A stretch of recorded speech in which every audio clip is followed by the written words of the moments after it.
Sebelumnya, Assalamualaikum warahmatullahi wabarakatuh. Kami akan menjelaskan mengenai tantangan global, regional, nasional, dan lokal ketenagakerjaan.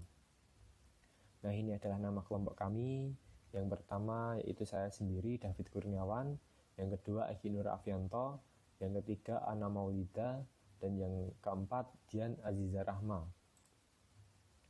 Tantangan global, regional, nasional, dan lokal memiliki 3 aspek penting.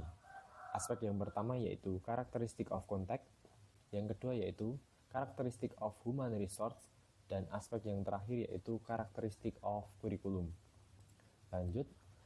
Nah, untuk aspek yang pertama yaitu characteristic of contact, pembelajaran yang berpusat pada peserta didik berbeda dengan pembelajaran yang berpusat pada pendidik. Karakter pembelajaran abad 21 yang sering disebut dengan 4C, yaitu C yang pertama, communication atau komunikasi, C yang kedua, collaboration atau kerjasama, dan C yang ketiga yaitu critical thinking and problem solving atau berpikir kritis dan pemecahan masalah, dan C yang terakhir yaitu creativity and innovation atau daya cipta dan inovasi.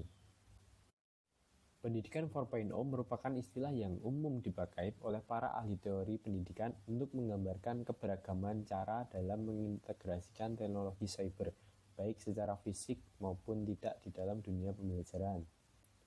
Pendidikan 4.0 merupakan fenomena yang timbul sebagai respon terhadap kebutuhan revolusi industri 4.0, di mana manusia dan mesin diselaraskan untuk memperoleh solusi, memecahkan berbagai masalah yang dihadapi, serta menemukan berbagai kemungkinan inovasi baru yang dapat dimanfaatkan bagi perbaikan kehidupan manusia modern. Lanjut, yang selanjutnya yaitu karakteristik of human resource.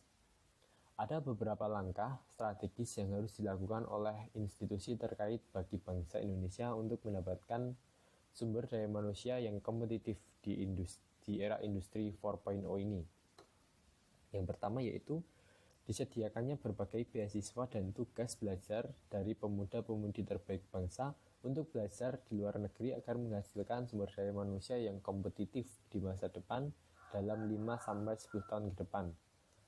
Bidang terapan untuk dapat mengembangkan sekolah kejuruan dan penguasaan teknologi digital yang siap menghadapi era industri 4.0 dan mampu menghadapi society 5.0 juga perlu mendapatkan prioritas utama.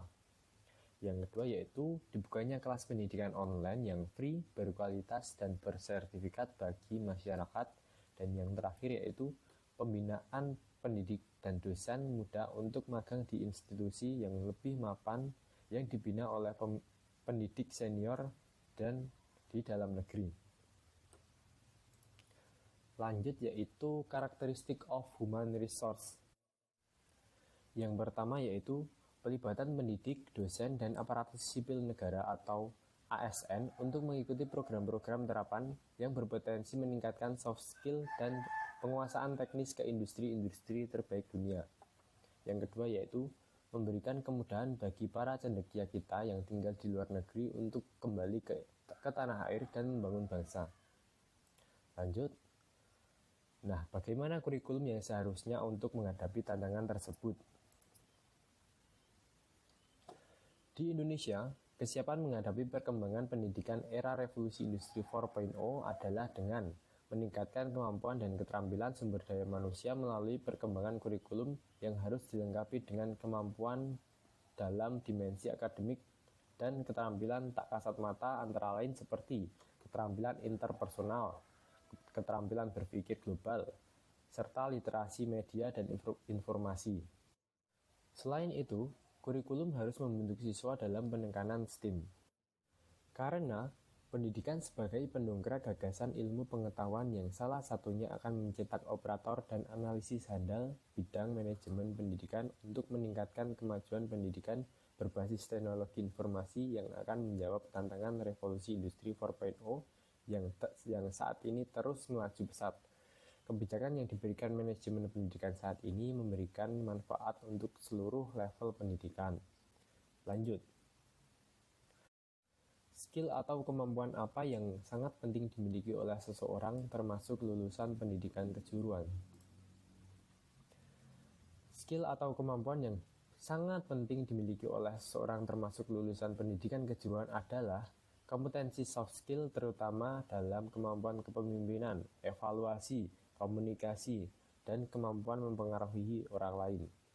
Banyak siswa SMK yang masih berpikir nilai akademis yang paling dibutuhkan oleh industri dibandingkan dengan kompetensi keahliannya.